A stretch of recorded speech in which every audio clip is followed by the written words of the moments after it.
Bagaimana jika kalian sudah terlanjur melakukan hubungan pacaran yang tidak kudus? Apa saran kalian untuk anak remaja? Nanti Kirim jadi Roh kayak Kudus gitu, pas ya? udah agak menyimpang, Roh Kudus tuh kayak tek gitu. Ya. Lo jangan berani-berani lo gitu. Menurut kalian seberapa penting anak muda menjalani pacaran yang sehat? Penting banget. Iya, penting banget. Penting banget. Dalam pacaran tuh butuh banget diarahin ke hal-hal yang baik. Karena kan pacaran tuh sesuatu yang krusial ya menurut aku ya. Pacaran yang sehat tuh penting banget. Penting banget. Jangan sampai terjerumus lah pokoknya ke pacaran yang gak sehat. Makanya kalian-kalian kalau pacarannya udah gak sehat, kalian mending langsung cut aja daripada masa depan kalian hancur. Bagaimana jika kalian sudah terlanjur melakukan hubungan pacaran yang tidak kudus? Apa saran kalian untuk anak remaja? Yang udah lewat, ya udah. Dijadiin pelajaran.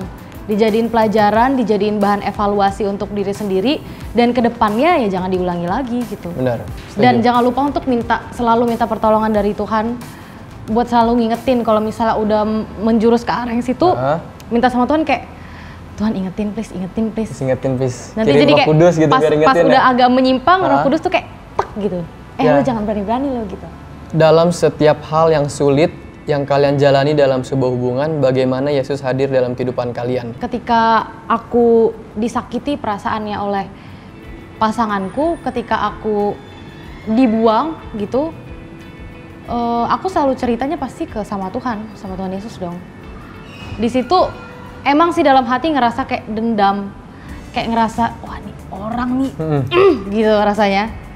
Tapi ketika kita curhat sama Tuhan, somehow kita tuh jadi lebih tenang. Sama aku juga salahnya yang dulu-dulu tuh kalau dalam menjalin hubungan tuh nggak pernah melibatkan Tuhan. Jadi ya hubungannya gitu-gitu aja. Nggak berkembang juga, bener.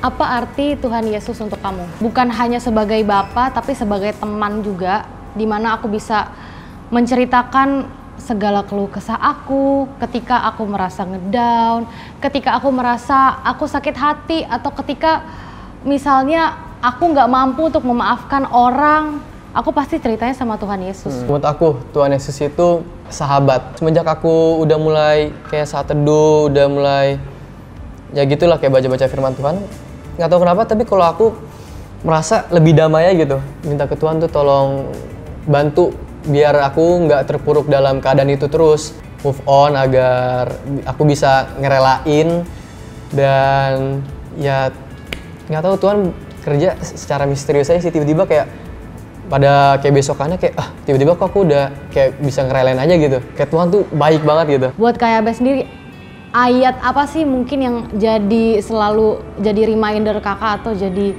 pegangan kakak ketika kakak ngerasa kayaknya hidup ini lagi sulit banget nih gitu? Ada nggak?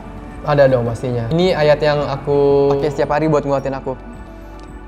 Mazmur 28 ayat 7. Tuhan adalah kekuatanku dan perisaiku, kepadanya hatiku percaya, aku tertolong, sebab itu beria hatiku, dan dengan nyanyianku aku bersyukur kepadanya. Kenapa aku suka ayat ini? Itu kenapa? Karena Tuhan yang selalu nguatin aku. Ya kalau kita udah ada Tuhan dalam kita, sebenarnya kita nggak perlu takut akan apapun sih. We have no worries, karena Tuhan selalu ada sama kita. Oke, next question. Ini pertanyaan terakhir. Siap. Oke. Agak panjang ya kayaknya.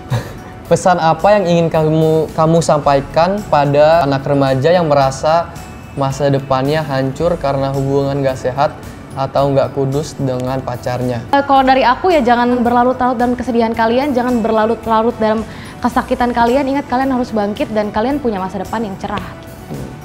Gitu kalau dari aku. Dan kalau kamu gak tahu jawabannya kamu harus ngapain, kalau kataku tuh simpel banget, doa, tanya Tuhan.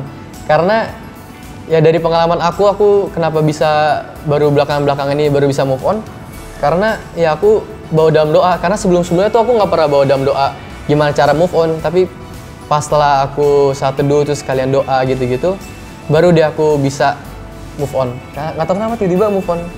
Emang udah cara kerjanya Tuhan emang luar biasa sih. Mungkin saat ini kamu lagi terperangkap dengan sakit hati, kecewa, marah karena pacar, orang tua, atau teman. Kamu nggak bisa lepasin perasaan itu sendiri. Kamu perlu dukungan dari orang lain. Untuk itu, segera hubungi nomor yang ada di layar kalian. Layanan Sahabat 24 siap mendengar dan menjadi sahabat doa kamu yang selalu ada untuk kamu dan menopang kamu dalam doa. Jangan ragu untuk hubungi sekarang juga ya.